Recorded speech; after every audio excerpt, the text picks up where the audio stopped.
Hello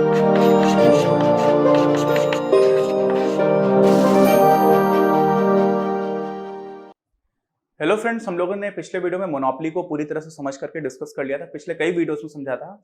अब उसके बाद जो नॉन कॉम्पिटिटिव मार्केट्स हैं उनमें से अगला जो प्रकार हम लोग पढ़ने जा रहे हैं वो है मोनोपोलिस्टिक कंपटीशन। और हम लोग परफेक्ट कंपटीशन तो पहले पढ़ चुके हैं। जो पूर्ण प्रतिस्पर्धी बाजार था वो हम लोगों ने पहले पढ़ लिया था 4th चैप्टर में, और अभी हम लोगों ने मोनोपोली भी पढ़ लिया है। तो मोनोपोली के बाद क्या हो गया है, अब हमें बहुत आसान है आगे के बाजार समझना। और हम लोगों ने जो अभी तक ग्राफ पढ़े हुए हैं उनको आप थोड़ा थोड़ा ध्यान रखते रहिएगा, तो उनकी सहायता से हम काफी आसानी से समझ जाएंगे। इस वीडियो में हम लोग डिस्कस करेंगे कि एक मोनोपोलिस्टिक कंपटीशन में, जिसको हम लोग बोलते हैं एकाधिकारी प्रतिस्पर्धा, ऐसे में कोई फर्म है तो उस फर्म के लिए मांग वक्र की प्रकृति कैसी होगी। ठीक है, जो परफेक्ट कंपटीशन हुआ करता था, परफेक्ट कंपटीशन में मांग वक्र जो है वो बिल्कुल सीधी लाइन आता था। ठीक है, किसी भी फर्म के लिए एक फर्म जो मांग वक्र फेस कर रही होती तो वो पूरी तरह से परफेक्टली इलास्टिक होता था। ठीक, ऐसे ही अगर हम लोग बात करते थे मोनोपोली की, एकाधिकारी फर्म की, तो उसमें क्या होता था, जो पूरा पूरा पूरा पूरा आपका बाजार मांग वक्र है वही उस फर्म का बन जाता था। क्यों? क्योंकि एक ही फर्म है बाजार में। यहां पर कैसी प्रकृति होगी उसको डिस्कस करते हैं। तो सबसे पहले तो ये समझ लीजिए कि मोनोपोलिस्टिक कंपटीशन होता क्या है। हम लोगों ने अपने इस चैप्टर के फर्स्ट वीडियो में बात की थी, लेकिन एक बार फिर से थोड़ा सा रिवाइज कराता हूं जल्दी से। 3-4 पॉइंट्स हुआ करते थे, एक्चुअली 4 पॉइंट्स थे जो बताते थे कि कोई भी मार्केट परफेक्टली कॉम्पिटिटिव कब होगा। तो पहला तो होता था कि बहुत सारी फर्म्स हैं और बहुत सारे कंज्यूमर्स हैं। क्या होता था? बहुत सारी फर्म्स हैं और बहुत सारे कंज्यूमर्स हैं। दूसरा पॉइंट होता था कि फ्री एंट्री और फ्री एग्जिट है, कोई भी फर्म आकर के काम करना चाहती है, कोई भी जाकर के निकल जाना चाहती है, निकल जाती है। तीसरा पॉइंट होता था कि परफेक्ट नॉलेज है, कंज्यूमर्स को भी पता है कि कहां पर कितने रुपए की चीज मिल रही है, सारे जो भी है, और जो फर्म है उसको पता है कि इनपुट कॉस्ट कितना है, आगत की कीमतें कहां पर कितनी कितनी है। ये तीसरा पॉइंट हुआ करता था। और जो चौथा पॉइंट होता था वो होता था कि होमोजेनस प्रोडक्ट होगा। जो भी फर्म बना रही है, सारी फर्म्स एकदम एक जैसा चीज बना रही है, तो परफेक्ट सब्स्टिट्यूट्स हैं। क्रिकेट बनाने वाली बॉल का मैंने एग्जांपल दिया था कि सारी कंपनीज एकदम एक जैसी बॉल बना रही हैं, तो आपको पता ही नहीं है कि ये किसी और कंपनी का है। आपको क्या लग रहा है कि सिर्फ एक ही प्रोडक्ट है, यही चीज मिल रही है बस। अब हम लोग जा रहे हैं मोनोपोलिस्टिक कंपटीशन पे। तो जो शुरू की 3 कंडीशंस मैंने गिनाई वो तीनों यहां पर रहेंगी। चौथी जो गिनाई है कि होमोजेनस प्रोडक्ट होगा, वो नहीं होगा। यहां पर क्या होता है, यहां पे जो उत्पादित वस्तुएं हैं वो सजातीय नहीं होती हैं। क्या होता है? नहीं, होमोजेनस नहीं, मतलब यहां पर जो भी वस्तुएं बनाई जा रही हैं उनमें थोड़ा सा अंतर है। ठीक, यही बस ये पॉइंट ही अकेला ऐसा है जो मोनोपोलिस्टिक कंपटीशन बना देता है। किसको? परफेक्ट कंपटीशन को। पूर्ण प्रतिस्पर्धी बाजार से एकाधिकार प्रतिस्पर्धा की तरफ हम लोग चले जाते हैं। ठीक है, प्रोडक्ट डिफरेंशिएशन हो गया। क्या हुआ? उदाहरण समझते हैं। जैसे साबुन बनाने वाली कंपनीज हैं, बिस्किट बनाने वाली कंपनीज हैं, तो बहुत सारे बिस्किट्स बनाने वाली कंपनीज हैं। ये इस तरह का जो बाजार है ना, वो रियलिटी के काफी क्लोज होता है। ठीक है, वास्तविकता के काफी निकट है, अधिक करीब है। किसकी तुलना में? परफेक्ट कंपटीशन की तुलना में। ठीक, कैसे करीब है? अब बिस्किट बनाने वाली कंपनीज है, जैसे कितनी सारी कंपनीज का नाम जानते हो, पार्ले जी है, टाइगर है, ब्रिटानिया है ना। ऐसे साबुन बनाने वाली कंपनीज हैं, डिटॉल है, फिर लक्स है, लाइफ बॉय है, बहुत सारी कंपनीज हैं। अब साबुन बनाने वाली कंपनीज है या बिस्किट बनाने वाली कंपनीज है, इसमें क्या हो रहा है कि आप डिफरेंशिएट कर पाते हो, आप जान पाते हो कि ये डिटॉल का साबुन है। कैसे जान पाते हो? उसका एक ब्रांड है, उसकी पैकेजिंग है, और उसको यूज करने का जो तरीका है, आपको उसका एक हर चीज का एक फ्लेवर रहता है। तो आप जब यूज कर रहे हो, बिस्किट्स मान लीजिए खा रहे हो, तो थोड़ा सा स्वाद में अंतर है।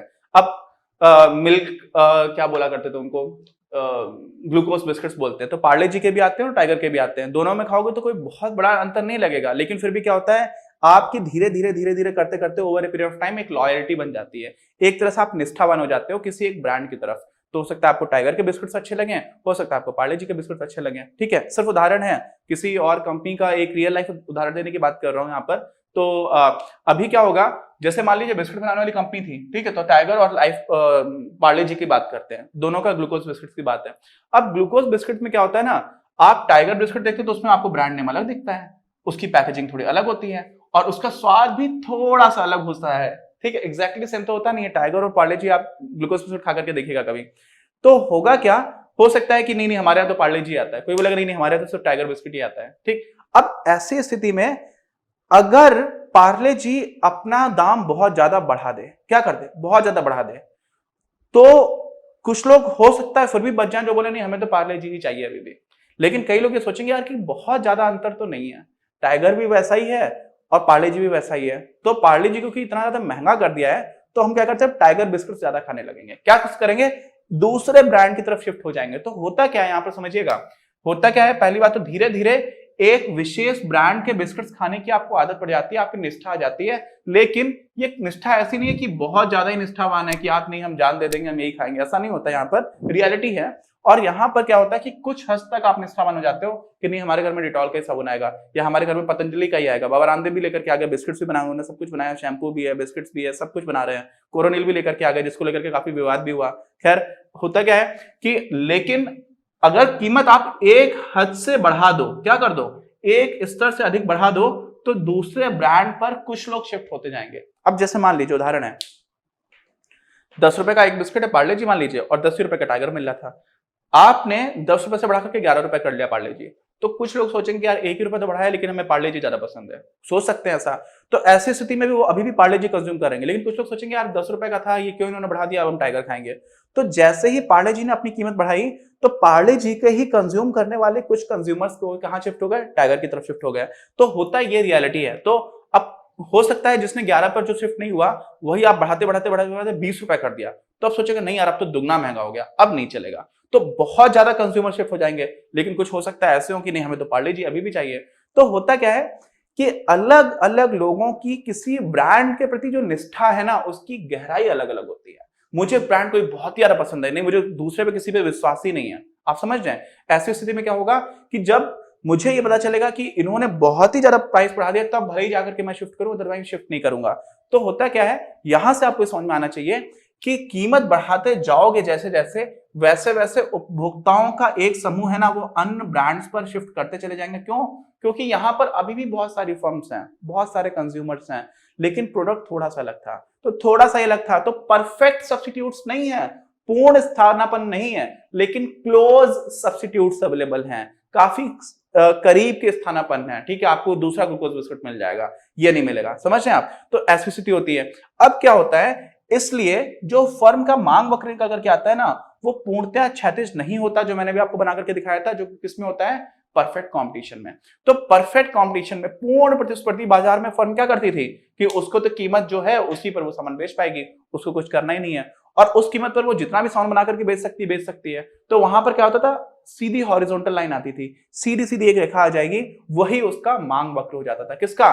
पूर्ण प्रतिस्पर्धी बाजार में एक फर्म का जो मांग वक्र है वो पूर्णतः एक क्षैतिज लाइन होता था। अब मोनोपोली की बात करते हैं। मोनोपोली भी हम लोगों ने पढ़ लिया है, एकाधिकार फर्म। अब एकाधिकार प्रतिस्पर्धा ये अलग है और एकाधिकार अलग है, वो है मोनोपोली, ये है मोनोपोलिस्टिक कंपटीशन। तो मोनोपोली में क्या होता है कि एक ही कंपनी है, एक ही फर्म है, कंपनी नहीं बोलना चाहिए, फर्म बोलना चाहिए। तो पूरे बाजार की जो मांग है वही उसका मांग वक्र हो गया।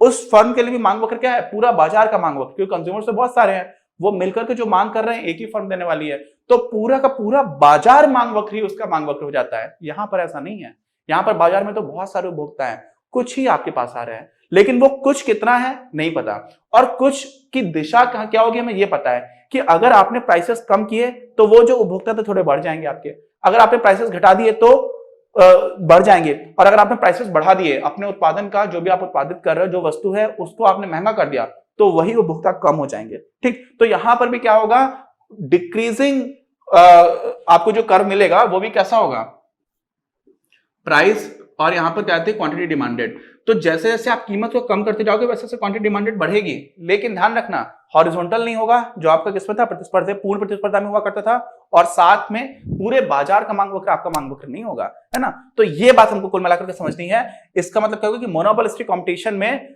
कोई फर्म, जो किसी एक फर्म के लिए, अगर हम बोलेंगे कि एक फर्म किस तरह का मांग वक्र फेस कर रही है, उस फर्म के लिए मांग वक्र कैसा है, तो वो अपने उत्पाद की कीमत कम करने पर अधिक मांग की उम्मीद कर सकती है। क्यों? क्योंकि उसने जब कीमत घटाई तो ये देखिए यहां से यहां पर थे, आप यहां से यहां पर आ गए, मान लीजिए एक ये पॉइंट है, ये बी है, तो जब आप यहां से यहां जा रहे हो तो क्या हो रहा है, आपने कीमत यहां से यहां पर आ गए, कीमत घटा दी, लेकिन क्वांटिटी आपकी इस पॉइंट से इस पॉइंट पर बढ़ गई। तो उम्मीद आप ये कर सकते हो कि अगर आप कीमत घटा रहे हो तो आपकी मांग बढ़ जाएगी, आपके उत्पाद की मांग बढ़ जाएगी, और अगर आप कीमत बढ़ा रहे हो तो आपके उत्पाद की मांग कम होगी। तो जो सिंपल हम लोगों ने लॉ ऑफ डिमांड पढ़ा था उसी तरह का कर्व रहेगा, लेकिन रियलिटी में समझिए क्या हो रहा है कि कितना परिवर्तन आएगा।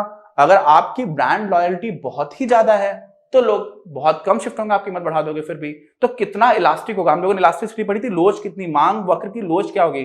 तो अगर ब्रांड लॉयल्टी बहुत ही ज्यादा है, कि नहीं यही ब्रांड का हम सब कुछ यूज करना है, तो फिर क्या हो जाएगा, तो मांग वक्र में आप कीमत बढ़ाओगे, उसके बाद भी आपकी मांग पे ज्यादा फर्क नहीं पड़ेगा। लेकिन अगर लॉयल्टी बहुत कम है तो क्या करोगे आप, थोड़ी भी कीमत बढ़ा कम जैसे बढ़ाया आपने तो लोग दूसरी मांग पे शिफ्ट, दूसरे तरह के जो ब्रांड्स उस पे शिफ्ट हो जाएंगे। तो हम लोगों ने ब्रीफ में जो बेस है बना लिया किस चीज का, कि ऐसी स्थिति में जब मोनोपोलिस्टिक कंपटीशन की बात करेंगे तो उस स्थिति में मांग वक्र हमारा कैसा होगा, हमको समझ में आ गया।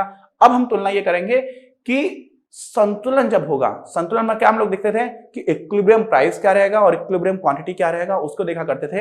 हम यहाँ पर ग्राफ्स नहीं बनाएंगे, हमारे सिलेबस में नहीं है, लेकिन हम क्या करेंगे, हम तुलना करेंगे कि परफेक्ट कंपटीशन, पूर्ण प्रतिस्पर्धा के तुलना में यहाँ पर प्राइसेस ज्यादा होंगे, जो संतुलन प्राइस है, जो इक्विलिब्रियम प्राइस है वो ज्यादा होगा या कम होगा, या और साथ में जो इक्विलिब्रियम क्वांटिटी है वो कम होगी या ज्यादा होगी। इसको हम लोग देखेंगे अपने अगले वीडियो में। और बाकी कोई डाउट हो तो प्लीज कमेंट बॉक्स में लिख करके बताइए। कोई और भी समस्या अगर आपको आ रही है इस चैप्टर में तो आप पुराने वीडियो को जरूर रिवाइज करिएगा, क्योंकि वो पूरा एक फ्लो में सब कुछ बनता चला रहा है। तो मिलते हैं हम लोग अपने अगले वीडियो में। और चैनल सब्सक्राइब नहीं किया तो प्लीज सब्सक्राइब चैनल, बाकी लोगों के साथ शेयर करिए, वीडियो लाइक करिए अगर पसंद आया, और बेल आइकन दबाना ना भूलिए, जिससे कि हमारा कोई भी नया वीडियो आता है तो आपको मिल जाए। और कुछ स्टूडेंट्स कभी कभी वीडियोस को सर्च करने में कंफ्यूज हो रहे हैं, तो हमारा जो चैनल है उसमें सबसे पहले होम टैब होती है, फिर वीडियोस होती है, फिर प्लेलिस्ट होती है। प्लेलिस्ट पर आप जैसे ही जाएंगे वहां पर आपको सारे वीडियोस प्रॉपर ऑर्डर में एक उचित क्रम में मिल जाएंगे, जिससे कि आपको कोई कंफ्यूजन नहीं होगा। तो मिलते हैं हम लोग अपने अगले वीडियो में।